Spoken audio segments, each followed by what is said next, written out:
Hi there guys, welcome to your Algebra 1 class. Today we are going to solve literal equation. Literal equations are equations containing two or more variables. Our goal is to solve for just one variable with respect to others. If you know how to solve regular equation, then I guarantee you that solving literal equation will be just a breeze, as easy. So first is what is a literal equation? A literal equation is an equation that involves more than one variable. More so, a variable or literal is a math symbol that represents an arbitrary value or number. The letter in the alphabet are usually used to represent variables such as A, B, C, your X, your Y, your Z. And to solve a literal equation means to express one variable with respect to the other variables in the equation. And that variable, we are highlighting the quantity of interest. So what are the key strategies to solve literal equation?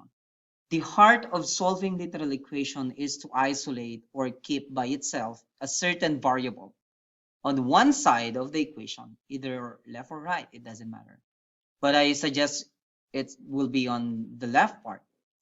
And the rest of the variable will be on the opposite side of that variable.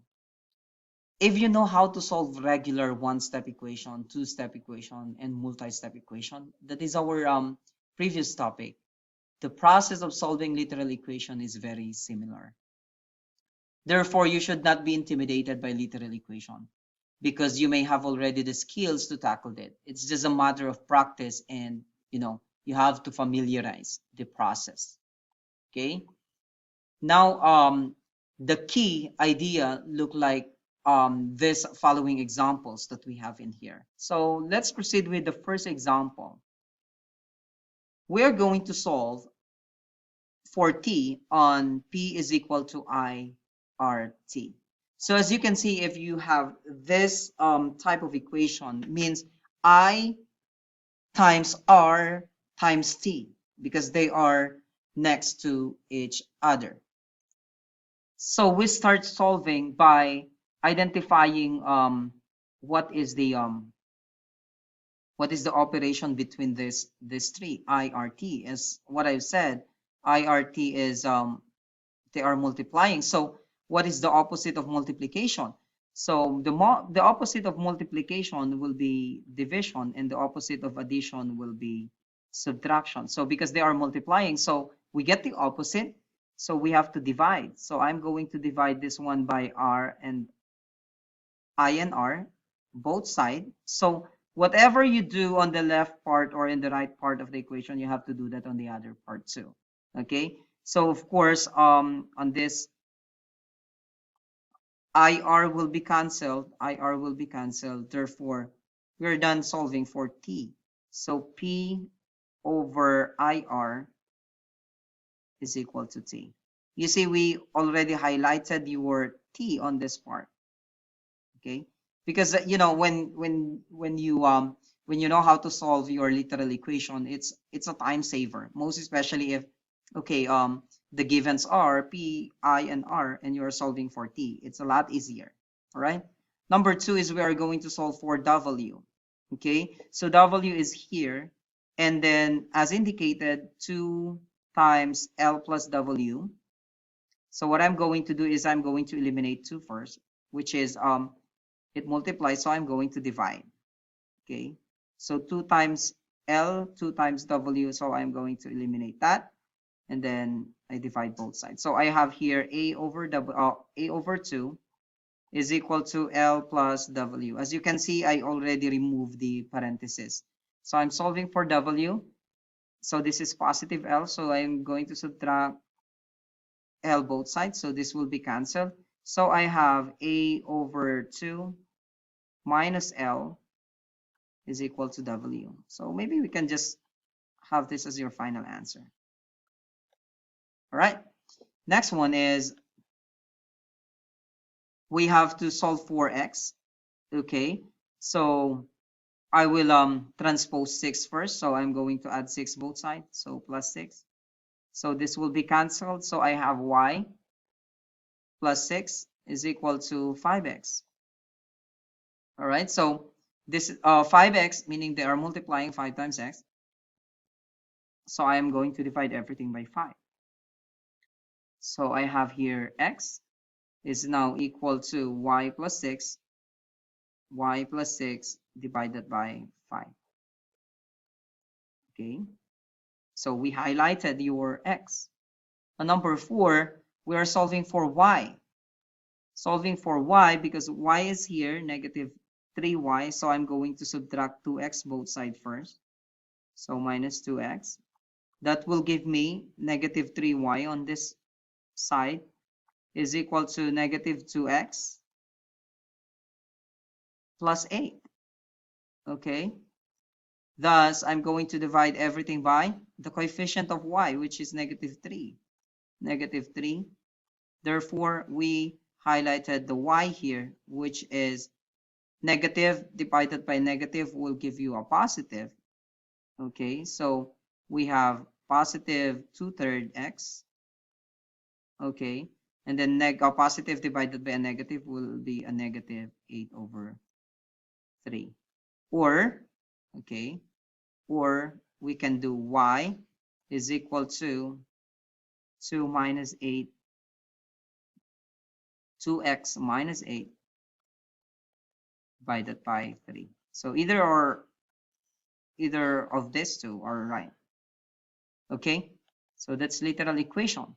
Number 5 is we are solving for x. Now, because this one has a fraction, okay, it has a fraction on number 5. So there's a fraction here. So I have here x plus, we have x plus y over 3 is equal to 5. So I want to eliminate the 3. So what I'm going to do is I'm going to multiply both sides by 3. All right. Multiply both sides by 3. Of course, this will be canceled. So you only have x plus y is equal to 15.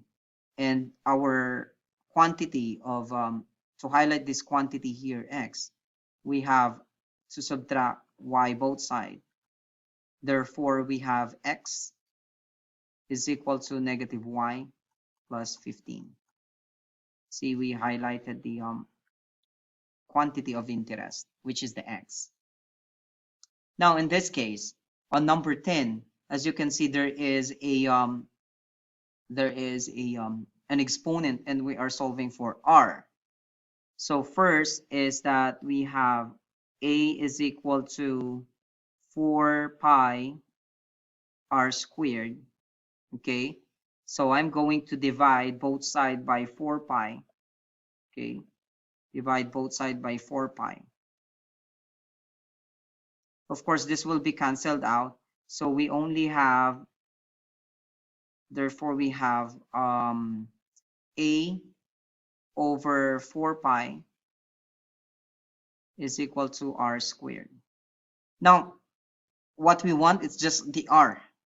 How are we going to remove your squared on the r? So again, what you do on the left side of the equation, or what you do on the right side of the equation, you have to do that on the left side. So either or there, so you have to perform to both. So what I'm going to do is to remove your squared here, I'm going to extract the root. Every time you see a square there, you extract the root. If it is a 3, you have to extract the cube root. If it is 4, you have to extract the fourth root. Because if you do that, this will be canceled here. The 2 will be canceled, and the radical sign will be canceled also. Therefore, your final answer on this part will be the square root of a over 4 pi is equal now to r. All right. Now, the same manner here, however, you're only looking for h. Okay, so it's a lot easier. So v, which is volume on this side. So pi r squared h. So the only thing that you have to do here is you just divide everything by pi r squared. So you have pi r squared. So pi r squared, so that this will be canceled. So you have h is equal to v over pi r squared is equal to h. All right. So sorry, this is h. I'll just fix that. This will be h. So that is your literal equation. So again, in your literal equation, it's like solving one-step, two-step equation or multi-step equation. The process of solving literal equation is very similar to them. So do not be intimidated with the literal equations. Again, you are not solving for a certain number that most of the common error that my students are doing is that, Mr. My answer is not a number or whatsoever. No, literal equation is just like rearranging them and giving importance to a particular variable, because again, it will be time saver once you practice your literal equation. So that's it for today, guys, and thank you so much, and I hope you have learned something from this video. Okay, thank you and bye-bye.